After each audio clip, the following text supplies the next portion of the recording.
So let's start this off. Oh, Miko, you have a lot of characters. This is really good. Okay, let's go. So off rip, without even looking at any builds, the main team you want. Wait, did you beat the story? Did we beat the story? We did beat the story. Okay, cool. Havoc is a million times better. Havoc Rover is actually one of the best DPSs in the game, but off rip, I would go Gion, I would go Verena, and I would go Mortefi.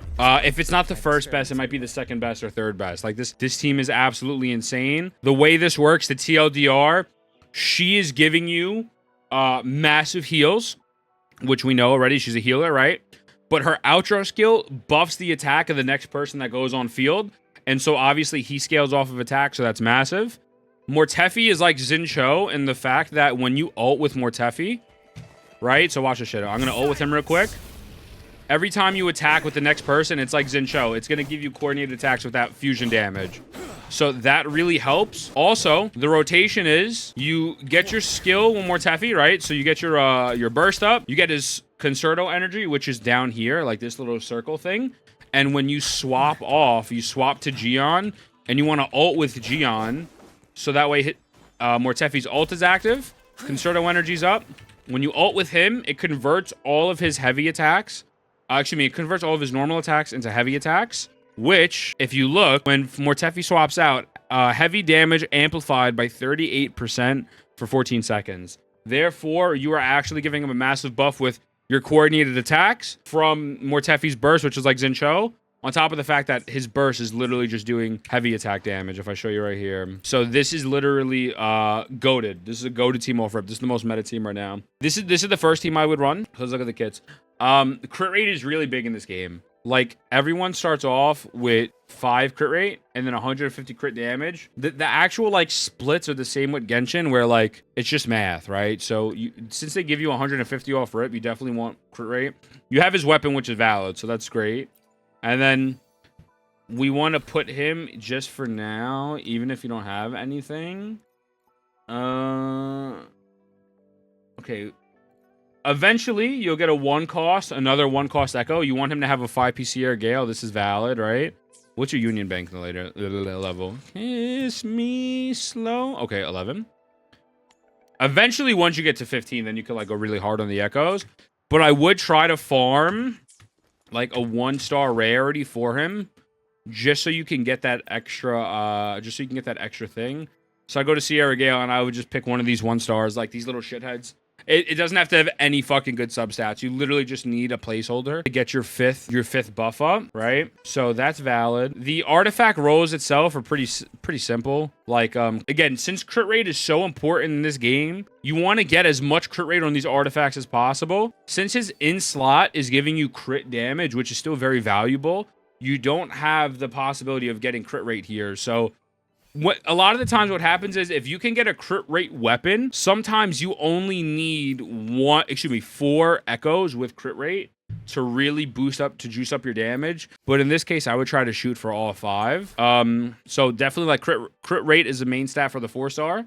Crit rate or crit damage, but preferably crit rate. And then crit rate substats, obviously. It can roll crit rate main stat, and it could still get crit rate as a substat. So it's not like Genshin. You could get crit damage as the main stat and still get crit damage as a sub.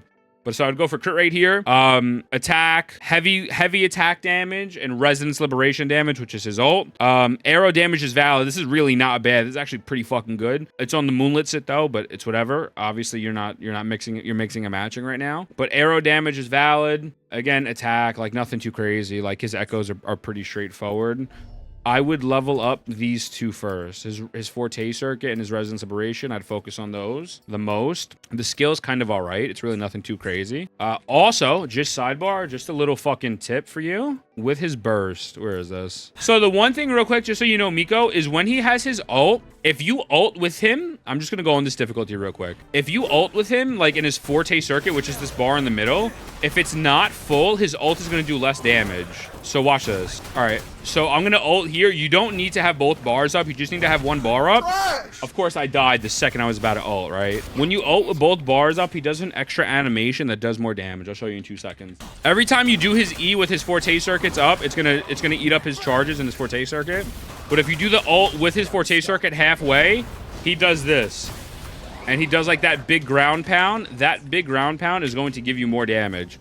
So if you do it without his Forte Circuit at least halfway, you're going to lose out, not on a massive amount of damage, but still a pretty solid amount of damage you're not going to get. So I would definitely recommend when you play him. It's not the biggest deal in the world, but it's useful. It'll give you more damage. So, but I feel like that's pretty good, right? And then so Verena is literally their equivalent of Benny. Verena, you want the Rejuvenating Glow set, which is perfect. That's what you got. The main echo you want on her is the bell. Let me see if you have the bell. If you don't have it, I'll show you where it is. I don't think you have it. Okay. This boss is the echo that you want. You want to fight this boss. Where is it? Bellborn Ravine. This is the one that you want to farm. Don't go too crazy for it right now. Again, you don't have the opportunity of getting 5 stars yet, so I wouldn't go fucking ham. But this is going to be her best in-slot echo. This dickhead right here that you're going to fight. So you get that bell. And then the Rejuvenating is just going to give you better healings, which is valid. You really want to just kind of upgrade her, you know, her Forte Circuit and her Resonance Liberation. Nothing too crazy here. She's just straight up heals and big buffs with her outro skill. And then Mortefi, the Cadenza's valid. What else do you have? The Cadenza's good. You could, if you really wanted to commit to him, if you fucks with him, I'm not saying you should, but if you wanted to fuck with him, you could make this the Static Mist instead. This is a really good... Both of these are very good options. You could go with the sword. We'll go with the sword in a minute because both of them give crit rate. So this gives crit rate and energy regen. And it says when outro skill is cast, increases the incoming Resonator's attack by 10%, right? For 14 seconds. And the whole thing why this is goated is because when you swap with him, you're already giving your main DPS, if you swap to Gion, a buff with their heavy attacks, which is going to convert with his ult. But then you give him even more of an attack buff on top of Mortefi's ult with the coordinated attacks like Zincho. So it's just a bunch of ungodly amount of buffs. So that's a very good weapon to focus if you wanted to. His Echo set, you don't want Fusion. Despite what other people are going to tell you, you don't want this Fusion set. The Echo set that you want is called Moonlit. It's this one. And this is actually going to be the Echo that you want. The Impermanence Heron. It says, once the attack hits an enemy's restore current character resonance energy, increase next character's dealt damage. You're really just there to get the damage increase for your next character. This is over... Here, you want to farm this for him. And honestly, for most sub DPSs in the game, this is going to be their best in-slot Echo. So, and why you want Moonlit as opposed to Fusion, I'm going to show you right now. Moonlit is really valid. So you get 10% energy regen, which is nice because you need energy regen for people. But then it says, after using outro skill, increase the attack of the Resonator by 22.5% for 15 seconds. Again, once you have his Concerto energy up, ideally, unless you really need a heal, you would like to swap to your main DPS. So you get a 22% attack buff from the Moonlit set. You get 10% from that those guns if you get those guns. And then after that, he's giving Gion a 38% increase to his ult because his ult counts as heavy attacks. So he's giving massive buffs on top of the coordinated attacks that he's doing already with his burst. So overall, he's fucking goated with the sauce, and that's why this is like just one of the most reliable and best teams in the game. So, Cadenza's not bad, though, if you don't get the other one. Cadenza's so valid. Like, restores 8 Concerto energy is good because that's going to get your swap up more fast. So, yeah, Moonlit, you want crit rate, crit damage, you know, resonance, liberation damage, attack, like, just basic shit. Like, just fucking basic shit. The Echoes aren't that bad. The only part that's bad about them is just fucking getting good rolls. But, yeah, and you want to upgrade his resonance liberation.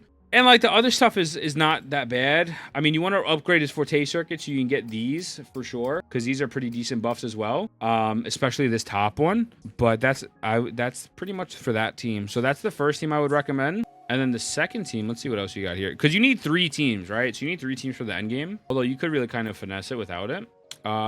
This team is really good as well, but if you're running Verena there, you can run Baiji instead. So Havoc Rover is a main DPS. And Havoc Rover is the main DPS, but Donjon is also a main DPS at the same time as well, which is really nice. So with this one, when you have Donjon and her Concerto energy, again, that little circle is up, you swap out, you increase Havoc damage by 23%. So when you have Donjon's Concerto energy up, you want to swap over to the Rover because you're giving Rover more Havoc damage because they deal Havoc damage.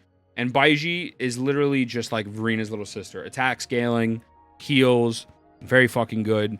And for the Havoc Rover, you could focus that sword. Like, if you want to get that sword instead, you can do that. Commando is not bad either. Like Commando of Conviction's not horrible. What is Lunar Cutter? Equip the Resident King 6 stacks of Oath and stacks to us. This effect can be triggered. This isn't bad either. Like you could upgrade one of these and throw this to someone else, but that's not horrible. Sword of Voyager is valid as well. But if you wanted to, let's say, make this your main team instead, getting this sword over here from the Convene is still valid. So if you wanted to focus this, like there's nothing wrong with that. This gives crit rate as well. So this is increases energy regen by 12.8% when Resonance skill is cast. Increase attack by 6 seconds, stacking up to 2 times. So not bad. I don't think it's, you know, eventually I think they'll put out better swords for her. But like this works on so many people. So, and it's more versatile than the Static Mist. So picking this is not a bad option at all. And again, crit rate's so fucking massive in this game, so it gives crit rate, which is valid. So this isn't bad. I mean, like, you know, we just need more crit rate there. So Commando's fine until you get that 5-star. They want to be on the Sun Eclipsing, this set. And then the Echo that you want to run as your main Echo for both Donjin and the Rover is the final boss. You want to fight this motherfucker, even if you can't claim the rewards, you can still farm the bosses infinitely. You don't need to use resin. Fight this motherfucker and get them with crit rate or crit damage as their main stat, and try to get 2 of them. Because pretty much what happens is, when you use your burst, after you use your burst, you swap out to this Echo, and it gives the Echo a buff, and it just does a shit ton of damage. It's really fucking good. Like, really, really good, and was specifically made for the Rover. So that would be your main Echo, and then the other ones, you know, if you can get Havoc damage, like, you know, Havoc damage is the main stat, or like attack, you know, substats, crit damage, fucking attack, Resonance Liberation damage, which is their burst, Resonance skill damage, which is their skill, like nothing too crazy. Their energy regen is good as well. Sidebar, the 3 pieces can't roll with crit rate, crit damage as the main stat. They can only roll with like the Havoc bonuses or energy regen or like double attack. So just keep that in mind. The only ones that can roll with crit rate or crit damage on the main stats are 4 stars or the 4 cost. But, and then Donjin is very similar. They almost have the same exact build. I'm not going to lie to you. Like on this, you could throw this Commando and you would be fine. Like you could throw Commando there. And again, you want to run, you would ideally like to run that other Echo with Donjin, because you could burst with Donjin and then swap to the Rover and then you get that buff. So it works. But Crownless isn't bad either. Like Crownless is valid. And then the good thing about this team is the way the rotation works real quick. Hold on, where is this? I wouldn't say level up your Donjin yet right now, though. Like, don't spread your resources too thin. I'll tell you, like, what teams I think you should prioritize. I don't think it should be this team, though. I think you should prioritize that Gion team, especially because, like, they're already kind of, like, almost built. I mean, your Rover's pretty decently built, like level 60. So the way they work is you want to skill. It gives you about almost half their Forte circuit already. Okay, bam, real quick. So her whole playstyle is when her Forte circuit's up, you hold down heavy attack, and then she just does more damage, right? So she's getting enhanced attacks and shit. And then when it's closer to running out, you then hit your skill again, and it gives you more time. And then ideally, you would have her burst up. You would then burst with her and then hit the Echo. And that's like her rotation. And you pretty much run that. And then when she's done with her full off field, you would swap back to Donjin and bam, just beat the fucking shit out of them. You know what I'm saying? Ideally, in a perfect world, is you would get your Forte circuit up. You would hold your attack down. And then after that, when it runs out, you hit your E. After you hit your E, you continue with your Forte circuit. You burst, and then you would Echo. And then once you're done, you swap to Donjin. And just do damage to Donjin in the meantime. That's pretty much that. Baiji is simple. Baiji is another person who kind of just like goes with attack. Ooh, you got this? Okay. I didn't know you got this. Was this the first one you focused? You motherfucker turned off Luke. What? What? This is valid. This is valid. Who are you running this one? You have Encore? Oh, you do? And you got Yinlin. Oh, shit. Okay. All right. So that would be the second team that you could run. But again, I would personally, just based on your account like progress, I'd probably focus and lock on this first. This is a good second option. And then for the third team is really a toss-up. I'm not going to lie to you. You could go Calchero if you like Calchero's playstyle. And if you go Calchero, you can go Yinlin. And you don't have a third support yet, but there really isn't that many supports. The only other support is like Johnshin, who's kind of all right. You know, they're really not too crazy. So like the third person could either be like Yang Yang, and she can pretty much funnel particles into your other team. You could go Yanwu for like a mono electric, you know, or you could run Encore instead. You can run Encore, Yinlin, and then, you know, if you're not using Verena or Baiji, you could just throw them in there as well. You know, whichever one. You know, Waffles, we're talking about like 3 full teams, like not including the same character. Like, for example, in this team, Verena's better than Baiji, right? But let's just say if Miko went into the Tower of the Abyss today and she can't use that, you know what I'm saying? But that's really it. Like, in terms of your character builds, like, nothing is bad. Like, you have the right weapons on the right characters. You know, this is valid. This is very good. Autumn Trace is amazing because you need that crit rate. So that's very good. For Calchero, you do want this Electro set. And, you know, crit rate, which is valid. Crit rate, crit damage. A lot of the artifacts for main DPS is really the same. Crit rate, crit damage. Whatever element they are, you want an elemental boost there. So electro damage, attack, crit rate, resonance liberation, normal attack. You know what I'm saying? Like, nothing too crazy. Encore has this, which is their second best in slot. So that's valid. Yeah. If I had to tell you 2 characters to build, I'd say it'd be Verena and Mortefi. I think that'd be valid. That's my TED Talk. Thank you for coming to my TED Talk. Do we have any questions, thoughts, comments, concerns? But Miko, that's your account, dog. I think your account's valid. I think your account's pretty valid.